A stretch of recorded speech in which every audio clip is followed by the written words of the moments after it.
پاکستان اور افغانستان کے درمیان کشیدگی اپنی عروج پہ ہے۔ ہم اس ولاگ میں یہ جاننے کی کوشش کریں گے کہ کس طرح امریکہ اپنے مفادات کے لیے دنیا کے تمام ممالک کو استعمال کرتا ہے، بشمول پاکستان، افغانستان اور جتنے بھی اور ممالک ہیں۔ اور یہ بھی جاننے کی کوشش کریں گے اس ولاگ میں کہ کس طرح سے کچھ عرب ممالک جو ہیں وہ افغانستان کو استعمال کر رہے ہیں پاکستان کے خلاف، اور ان کے کیا سٹیکس ہیں جس کی وجہ سے خلیجی ممالک میں سے کچھ ممالک پاکستان کے خلاف افغانستان کو استعمال کرتے ہیں۔ تو سب سے پہلے ذرا جاننے کی کوشش کرتے ہیں کہ یہ تنازع ہے کیا؟ پاکستان کا ایک لمبے عرصے سے یہ مطالبہ رہا ہے افغان حکومت سے کہ افغانستان جو ہے وہ اپنی سرزمین کسی بھی طور پہ دہشت گردی کے لیے استعمال نہ ہونے دے، اور پاکستان میں جو خودکش حملہ آور پاکستان میں داخل ہوتے ہیں ان کو روکے۔ افغانستان ہمیشہ اس بات سے ڈینائی کرتا آیا ہے کہ پاکستان یا کسی بھی اور ممالک کے خلاف افغانستان کی سرزمین جو ہے وہ استعمال نہیں ہو رہی ہے۔ لیکن حالیہ دنوں میں ہم نے دیکھا کہ اسلام آباد میں جب ایک امام بارگاہ کے اوپر حملہ ہوتا ہے تو اس کے نتیجے میں پاکستان جو ہے وہ اسٹرائک کرتا ہے افغانستان کے اوپر، اور اس کے جواب کے طور پہ افغانستان بھی متعدد مقامات کے اوپر دفاع کے طور پہ اسٹرائک کرتا ہے پاکستانی چوکیوں کے اوپر، جس میں تقریباً 12 پاکستانی فوجی شہید ہوتے ہیں اور کچھ نقصان بھی جو ہے وہ اٹھانا پڑتا ہے۔ لیکن پاکستان کے جو D G I S P R ہیں ان کے مطابق 274 جو طالبان ہیں ان کو مار دیا جاتا ہے، اور اسی طرح سے ان کی جو 18 چوکیاں ہیں ان پہ قبضہ کر لیا جاتا ہے، اور اسی طرح سے تقریباً 118 جو ٹینک اور بختمند گاڑیاں ہیں ان کو تباہ کر دیا جاتا ہے۔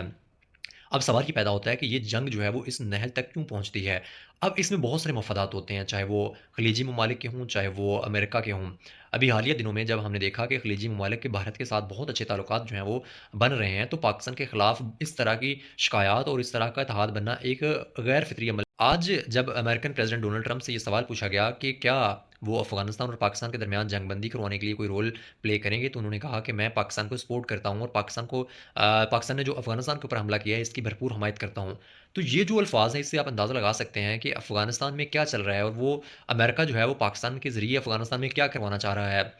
امریکہ کی کوشش ہے کہ پاکستان کے ذریعے افغانستان کی جو رجیم ہے طالبان کی اس کو کمزور سے کمزور کیا جائے، تاکہ پاکستان جو ہے وہ افغانستان کے خلاف استعمال ہو، اور افغانستان کے جو رجیم ہے اس کے دوبارہ سے اسی جنگ کی طرف دھکیل دیا جائے، جس سے کہ وہ پچھلے تقریباً 25 سے 30 سال سے نبردما ہے۔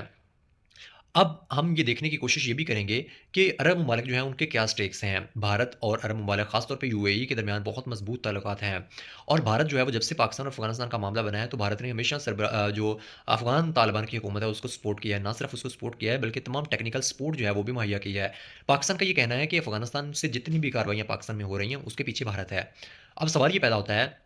کہ بھارت اس سے کیا حاصل کرنا چاہتا ہے، کیونکہ مئی میں ہم نے دیکھا کہ پاکستان کے ساتھ ڈائریکٹ جنگ میں تو بھارت کو بہت بری طرح سے کشٹ ہوئی، لیکن اب وہ کیا چاہتا ہے کہ وہ پراکسیز کے ذریعے پاکستان سے لڑنا چاہتا ہے اور پاکستان کو کمزور کرنا چاہتا ہے یا ڈی اسٹیبلائز کرنا چاہتا ہے۔ تو اس کا یہ ارادہ ہے کہ افغانستان کو سپورٹ کیا جائے، اور افغانستان کی سپورٹ جو ہے وہ پاکستان کے خلاف استعمال کی جائے، اور یہی اس کے تمام عرب اتحادی جو ہیں وہ بھی یہی چاہتے ہیں، کیونکہ ان کے بھارت کے ساتھ بڑے مضبوط تعلقات ہیں۔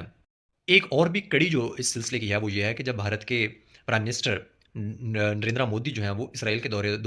پہ گئے، تو وہاں پہ انہوں نے بڑی زو معنی گفتگو کی۔ ان کا کہنا تھا کہ ہم اسرائیل کو سپورٹ کرتے ہیں، اور اسرائیل کے وزیر اعظم نیتن یاہو نے کہا کہ ہم تمام جو شیعہ اور سنی ایکسٹریمسٹ ہیں ان کی تمام حکومتوں کو ختم کر دیں گے۔ اب ایک تو اشارہ جو ہمیں مل رہا تھا وہ ایران کی طرف تھا، دوسرا اشارہ جو ہے وہ کس طرف تھا اس کے بارے میں کچھ کہنا قبل از وقت ہوگا۔ اب سوال یہ پیدا ہوتا ہے کہ امریکہ، اسرائیل اور بھارت جو ہے مل کے افغانستان کو پاکستان کے خلاف استعمال کریں گے؟ کیا پاکستان جو ہے وہ چال بازی میں باہر رہا ہے، یا پاکستان جو ہے وہ اپنے آپ کو اس برے رزلٹ سے محفوظ رکھنے کی کوشش کرے گا؟ آنے والے وقت میں یہ بھی دیکھنا باقی ہوگا کہ پاکستان کی اسٹریٹجی جو ہے وہ کیا ہوگی اس واقعے کو یا اس طرح کے جو معاملات ہیں اس کو ختم کرنے کے حوالے سے، اور پاکستان کس طرح سے اپنے آپ کو ایک محفوظ اور اپنے تمام بارڈرز جو ہیں ان کو مکمل طور پہ محفوظ بنانے کے لیے اقدامات کیا کرتا ہے۔ لیکن اس کا سب سے اہم سوال جو ہے وہ یہ ہے کہ پاکستان کے اندر ہی اگر ڈی اسٹیبلائزیشن ہے، پاکستان کے اندر ہی ایک پولیٹیکل انسٹیبلٹی ہے، تو پھر کیسے ممکن ہے کہ پاکستان تمام محاذوں کے اوپر لڑنا شروع کر دے؟ پاکستان کی بھارت کے ساتھ کھلی دشمنی ہے، پاکستان کی افغانستان کے بارڈر کے ساتھ بھی حالیہ کشیدگی کے بعد ایک دشمنی جیسی صورتحال ہے، ایران جو ہے اس میں آلریڈی امریکہ رول پلے کر رہا ہے۔ تو دیکھنا ہوگا کہ کیا پاکستان اپنے آپ کو محفوظ رکھ پاتا ہے اس تمام صورتحال میں، یا پاکستان بھی اس چیز کا شکار ہو جائے گا۔